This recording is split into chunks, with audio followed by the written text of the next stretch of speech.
actually have a copy of the last remaining official document, the certificate of being a member of the Lafayette Flying Corps, and we're going to present that to his family. Really? Because he had memoirs, and I guess that was his decision.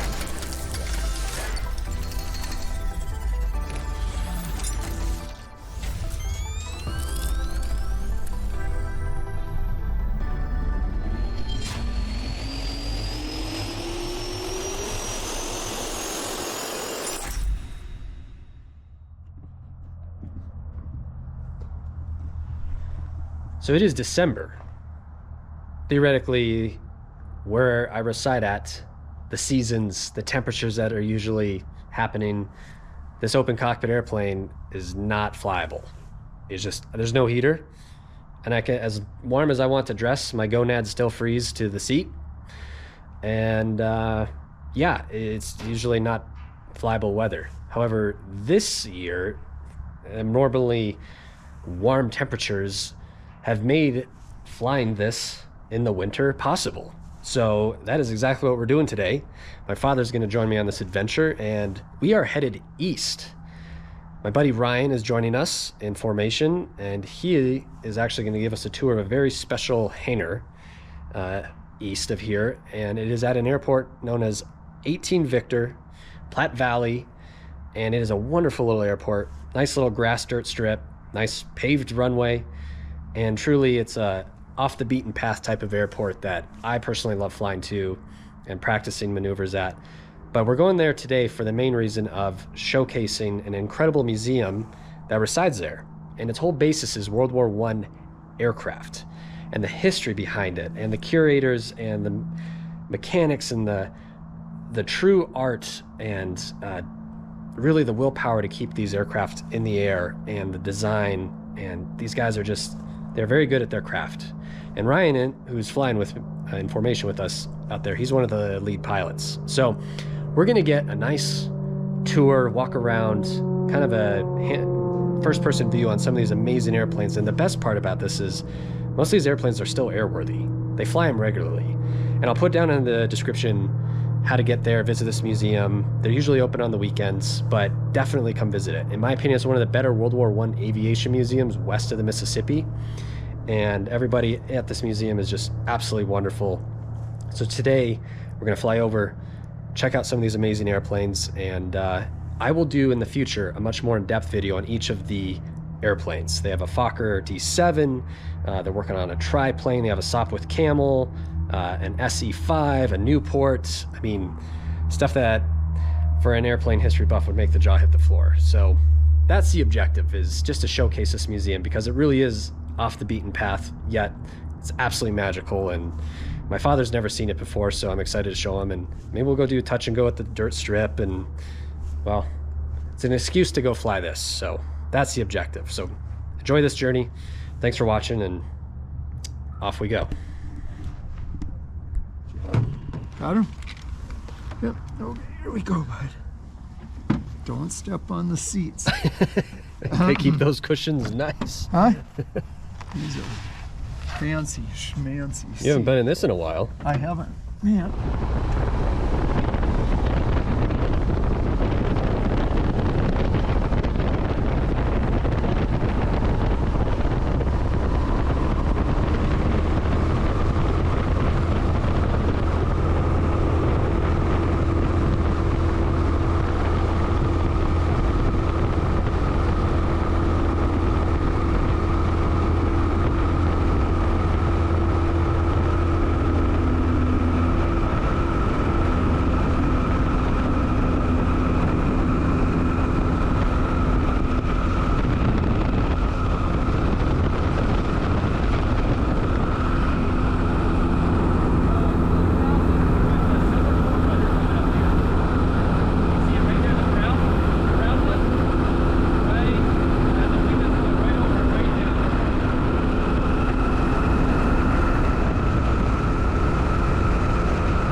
Originally it was 1917. This one was built in 73, I believe. Man, who built it?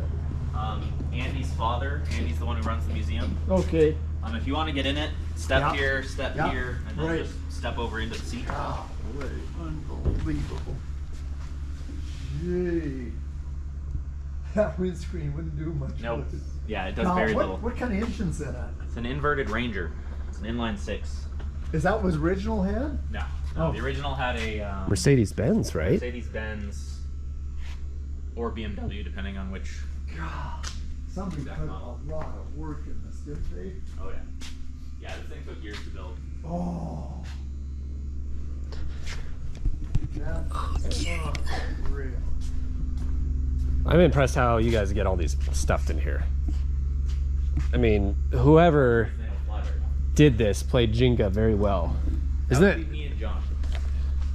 isn't that crazy? I gotta send this to Reed.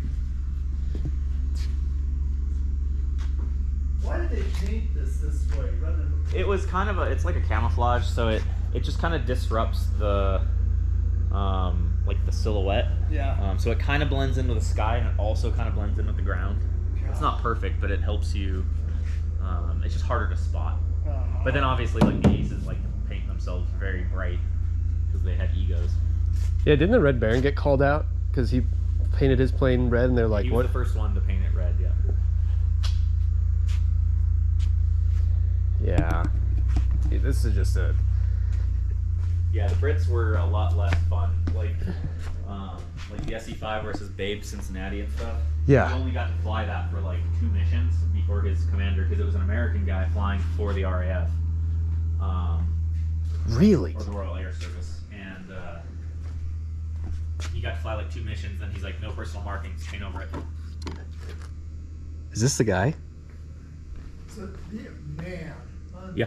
Unbelievable. Yep, that's the real airplane. Who's the pilot of this? 1 second. I think it's Bill Lambert.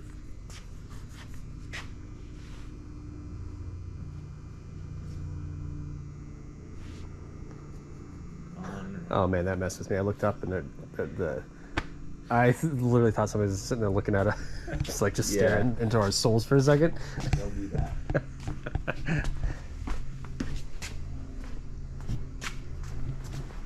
You should see this one too. What? You gotta see this one too. What is that? That's a SC5, right? This one? Yeah. Yeah. Is it a SE5. replica? Yeah. Yeah, they're all replicas. Yes, this was Captain William Lambert. Lambert. Yeah. He was an American, but he started flying with the Royal Flying Corps in 1917 before we entered the war. Say it again. William Lambert, he started flying for the Royal Air Service, the Brits, before America entered the war, and he just kept flying with them until the end. So he's an American pilot, and he went over to England and flew the English plane for them. Yeah, and he's the second highest scoring American ace, but not for the Americans. He For had the 18 British. Kills. Rickenbacker had 26. Rickenbacker had 26. 26 Kills. Wow. Man. And this is a SOP with Camel. Yep. That's the stop with Cam. So This it, one is. that originally had a rotary, right? And what were they using for a rotary? Was it a Lerone? No. Gnome. Yeah. Lerone was, I believe, DR1. Okay. And didn't at some point one of them were using their enemy's engines? Yeah. Yeah, if they could salvage them, they'd try them out and see if they were better or not, steal designs, all that sort of thing. It's just, that is nuts to me. Prettiest of all the planes is the SPAD 13. The SPAD. Yeah, they just did a really good job building them. None of these are original. No. Okay. They wouldn't be probably flying them. Yeah. If they the were- closest thing we've got is like Shuttleworth in England. They have an original SD5, but it's been rebuilt so many times. You know, it's nothing's original on it except like the date. But they do have the like an actual ISO-V8 from World War I that they're still running in it. It's still running. Yeah, yeah, and they rebuilt it, of course, but it is an original engine that was rebuilt. So Nathan and I went to Aero. The Rhinebeck Aerodrome. Rhinebeck, yeah, Have you been there? not yet. Anyway, are those? We're doing a road trip. Are those originals? Their Jenny is the original, and they have a Curtis that's on display that they don't fly. The Jenny is the oldest flying plane that they have. I think they got that in 27 or 28. Not them, but the. God. You gotta see this one over here. Boy, This one over here. Yeah, it's kind of a pain to move around through here, but. I mean, like, look at that engine. What year is that? This Warner engine from? I don't know what it was originally from. It's from the 30s, I think. Does it run pretty? Yeah, Nice. we're still working off some. We're not seeing oil pressure, but we also we hooked up a new oil pressure gauge just to see. It's just a simple mechanical gauge, and we haven't run it with that yet. Cow, this is nuts. But it runs to me. nice. Like, it sounds great. It sounds healthy. It's a freaking compass right there. Yeah. Don't know if it works. Oh, that's so neat. I think it needs calibration. I don't think that's west. And this is going to be the triplane? Yeah. Okay. And this is a DR1? Yep. Okay. Yeah. Well, I don't know if it's DR1 or F1 technically, but I can never keep the two. You see the cowl flaps on this? Huh? These are, oh wow. Yeah, so we've got them safety wired open, so you can't actually move them. But they do. If you cut that safety wire, they move. God. And this is what is? Cut this thing. Yeah, we just got it locked, like Yeah, right here. right. We have it locked open. Okay. So if we were to remove that, you could. There's a control cockpit. It removes this wire here. Right there. Yeah, and then you can open and close it. Right. But we already have cooling issues as it is, so Really? full open is all that we do. The machine guns are like probably my favorite. That photo of Rickenbacker with his head poking out the top Yeah. this is what Rickenbacker flew. Yeah. It is. Yeah, and I think it had a Hispano Souza V8. Mm-hmm. I say that right? Hispano. I think Wait. Hispanzo. These things are loud, huh? super loud, Man. like horribly loud. Yeah. Yeah, and this particular one has a. I can't remember if it's Continental or Lycoming, but it's a Geo 480 Okay. Geo 200 4. with 265 horse. Isn't that relatively close to what the original had? The original one had 200. Oh my but it had a lot gosh. more torque. Okay. But this is our closest one probably to real performance because we've got the big old prop on it. Yeah. The original one is probably still out like here. It's bigger. We're right here. I've just been here a long time. Yeah. Yeah. Andy knows all the stories inside and out. He's an encyclopedia of World War I. Man. Yeah, you gotta see the cockpit of this one, Dad. Yeah, this one if you want crawl under the wing. Yep, yep. There's a step there. Yeah, I got you. This is probably our most accurate looking one. Yeah. It's still got some modern instruments, but it's got a lot of like French wording and labeling. Right, yep. Make it look more real. God. This one flies amazing. Is it? Just That's climbs a like a weird- bat out of hell. God. It's a little scary actually. Like I'll look out the side of the wing and I'm climbing at like a 30-degree angle. Yeah. Wow. Let's see. Where can I step? Right here. Yep. Yeah. Got it. Okay. Wow. Gee, somebody put a lot Oh, of yeah. work in this, didn't they? Yep. One like Jerry, our old metal smith, like this front round cowling, that Yeah. was all hand done Are on, they on an really- English wheel. On an English wheel. With- Yeah. What do you call it? Wheel? An English wheel. It's Wow. they sit there and just, I think they roll it. It's under. And it bends it around. Boy, the seat looks comfortable. Yeah, it's okay. It's okay. It works. I think this arm system for the aileron control Yep. is Yeah, and that's all just as it was originally. really. Yeah, it's not built from original plans, but the plans we built it from were heavily influenced by original plans. The airfoil is original, which is interesting. It flies a little different. In what ways does it fly different than? It lands really fast. When Oh, it it's does. done flying, it's like, it's not that it stalls, it just kind of falls out of the sky. Does it lose its energy pretty quick, or Yeah, I mean, I'm coming in like final, like over the numbers at like almost 90. Yeah. in this? This is by far the fastest. Like if you look at our, like the first few videos I took Yeah. of my first flight in this, I'm coming in, and I'm just like hauling ass, and I'm still like tail low. Like it just, on the power it flies great, off the power it sinks.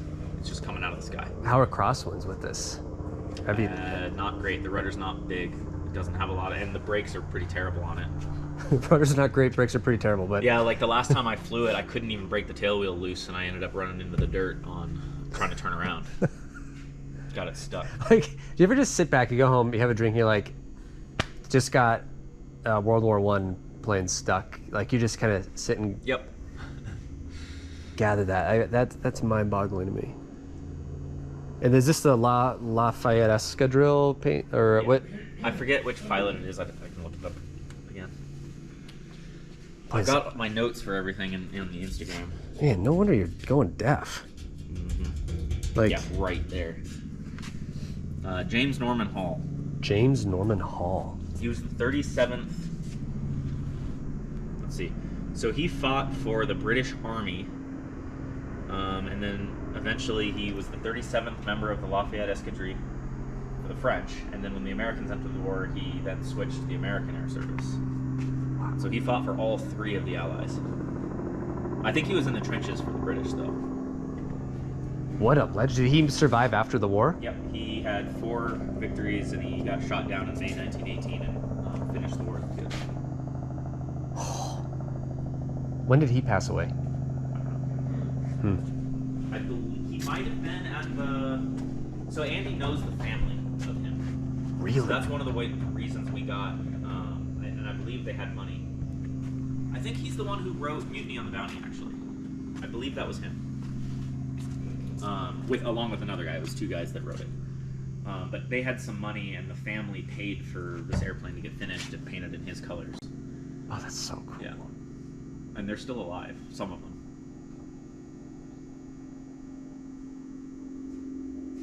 Boy, somebody has put a lot of work in this museum, haven't they? Oh yeah.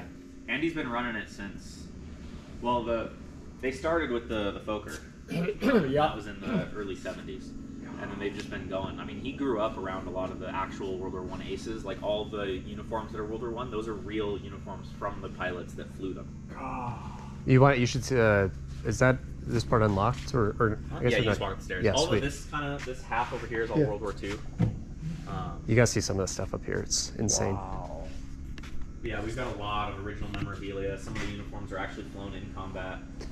And it's interesting, you can see how tiny the guys were. Like, all 3 of us are not large dudes. These guys make us look massive.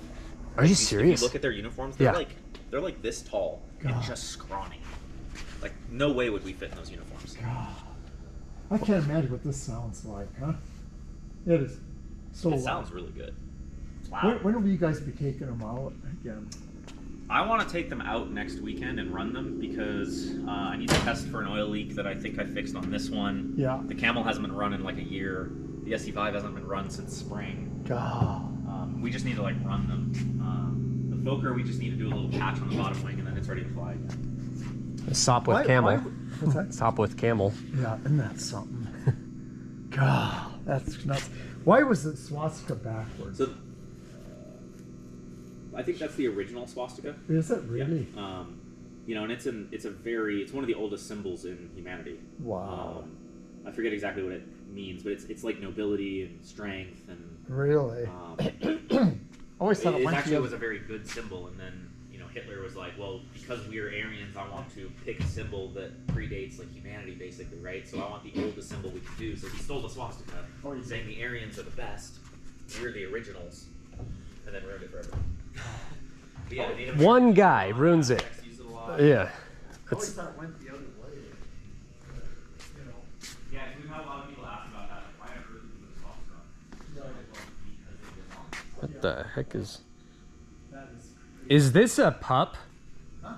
Ryan? Is that a pup? With the single cylinder? No. Oh. What is that? That is Andy's wife's father's invention. It's just a one-off. He's the only one that ever flew it. It's an ultralight. And he had taken it apart because he wanted to redo the fuselage to make it a 2-seater and put a bigger motor in it. But then, never happened and he passed away. This has you written all over it. I gotta finish some other projects first. So you see that RV right there? That's also Ryan's. The pink foam on it. This here? Yeah, he was flying it and the canopy came off on him. Yep. And he made it back to the runway and landed it. Really? Yeah. Like no goggles, no nothing. You did right? Yeah. Yeah. It sucked. Like, so he has no wind deflector. The whole canopy came off. Where did it break in pieces or? So they actually found what was left of the canopy in Panama Reservoir. A duck hunter found it. The FAA called me about it and wanted to make sure I was alive. And I told them I wanted to get the wreckage back if I could, and they just never called me back. So I don't know. I'm sure it was mangled. It hit the tail on the way out, so I'm sure, like, the canopy for sure shattered. And where did it land? What? Panama Reservoir, which is like right in between Longmont and Erie. Oh, it is. Yeah, and he landed it. So, Like- so what are you doing to it now? So Wow. I decided that instead of just fixing it, I basically cut off this whole piece. Yeah. Because it used to be back here. Yeah. So now I'm turning it into a fastback. So this is all new bulkheads. Instead of the canopy being a bubble, Yeah. it's going to be kind of like a, it'll come straight into here. Wow. He's doing all this stuff himself. Oh my gosh. That is an art, my friend. Oh. Yeah. And then of course, like scope creep, I keep adding new little projects. Like I'm building a new throttle for it.